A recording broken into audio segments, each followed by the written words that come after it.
Hello, everyone. So I'm reading you guys another book. This one is called Paddington. I'll read it, then the page, then show you the pictures, okay?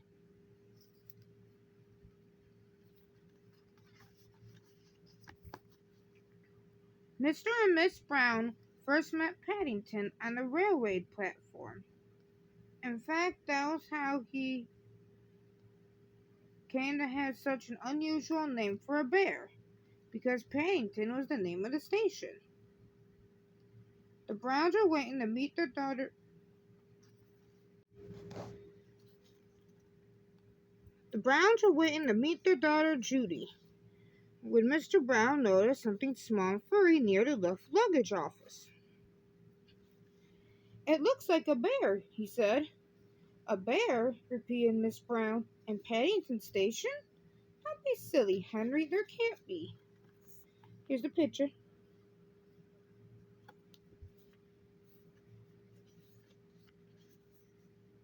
Well, Mr. Brown was right. It was sitting on an old leather suitcase marked "Wanted on Voyage," and as they drew near, it stood up and politely raised its hat.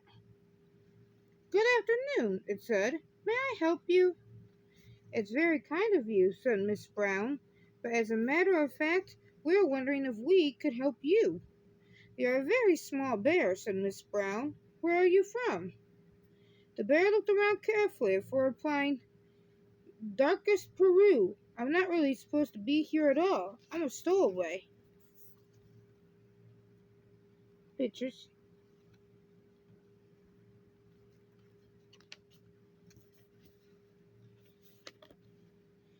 "You don't mean to say you've come all the way from South America on your own," exclaimed Miss Brown.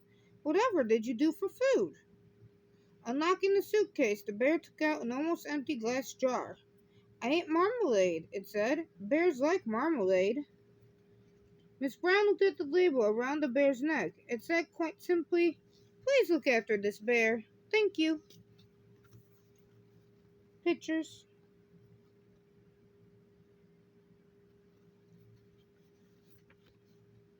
"Oh, Henry," she cried. "We can't leave him here all by himself. There's no knowing what might happen to him. Can't he come home and stay with us?" "Stay with us?" repeated Mr. Brown nervously. He looked at the bear. Would you like that?" he asked. "That is," he added hastily, "if you have nothing else planned." "Oh, yes," replied the bear. "I would like that very much. I've nowhere to go, and everyone seems in such a hurry."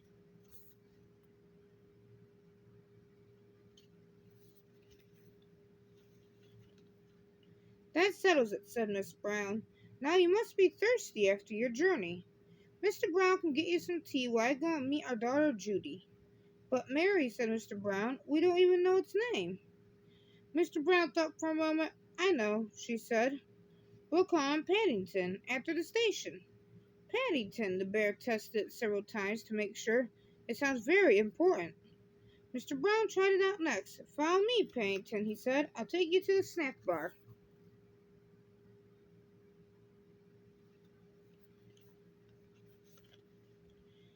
Mr. Brown was as good as his word. Paddington had never seen so many snacks on one tray, and he didn't know which to try first. He was so hungry and thirsty that he climbed up onto the table to get a better look. Mr. Brown turned away, pretending he'd had tea with a bear at Paddington Station every day of his life.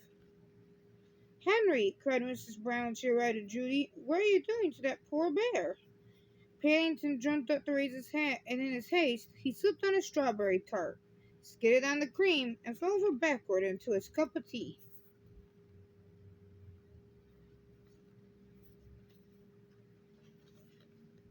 "I think we'd better go before anything else happens," said Mr. Brown. Judy took hold of Paddington's paw. "Come along," she said.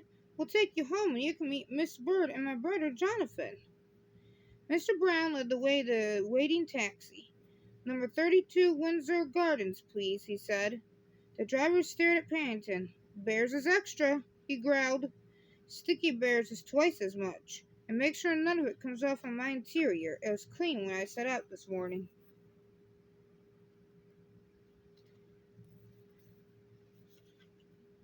The sun was shining as they drove out of the station, and there were cars and big red buses everywhere.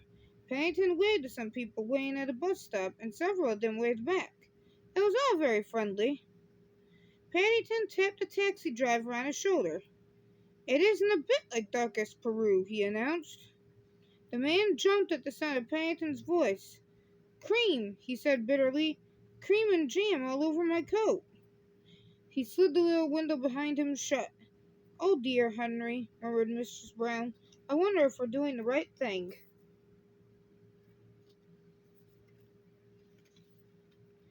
Fortunately, before anyone had time to answer, they arrived at Windsor Gardens, and Judy helped Paddington onto the pavement. "Now you're going to meet Miss Bird," she said. "She looks after us. She's a bit fierce at times, but she doesn't really mean it. I'm sure you'll like her." Paddington felt his knees begin to wobble. "I'm sure I shall, if you say so," he replied. "The thing is, was she like me?"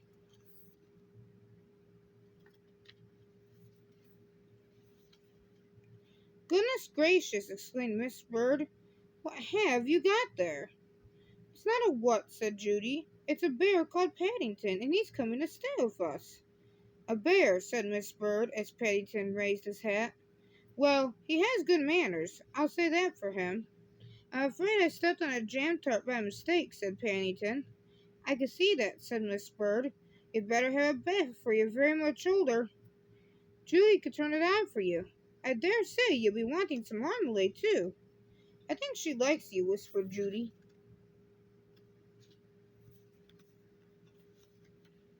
Paddington had never been in a bathroom before. While the water was running, he made himself at home. First of all, he tried writing his new name on the steam on the mirror. Then he used Mr. Brown's shaving cream to draw a map of Peru on the floor. It wasn't until a drip landed on his head that he remembered what he was supposed to be doing.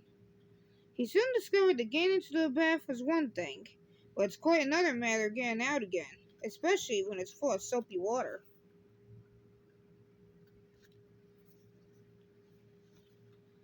Paddington tried calling out, "Help!" at first in a quiet voice so as not to disturb anyone, then very loudly, "Help!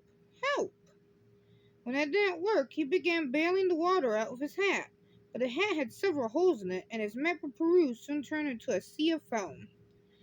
Suddenly, Jonathan and Judy burst into the bathroom and lifted a dripping Paddington to the floor. "Thank goodness you're all right," cried Judy. "We heard you calling out." "Fancy making a mess," said Jonathan admiringly. "You should have pulled the plug out." "Oh," said Paddington, "I never thought of that." I don't know if there will be enough time to finish the rest of this in this video. Maybe. I think so. When Paddington came downstairs, he looked so clean that no one could possibly be cross with him. His fur was all soft and silky, his nose gleamed, and his paws had lost all traces of the jam and cream. The Browns made room for him in a small armchair, and Miss Bird brought him a pot of tea and a plate of hot buttered toast and marmalade.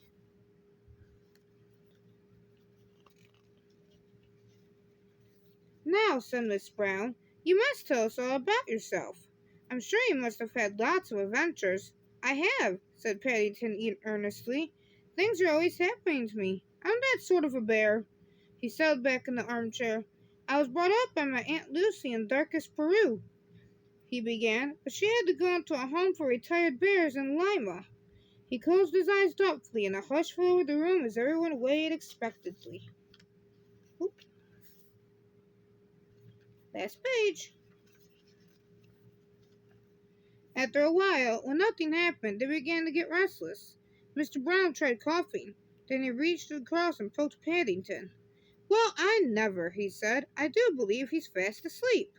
"After all that's happened to him," said Miss Brown, "is it any wonder?" That's all. Love you guys.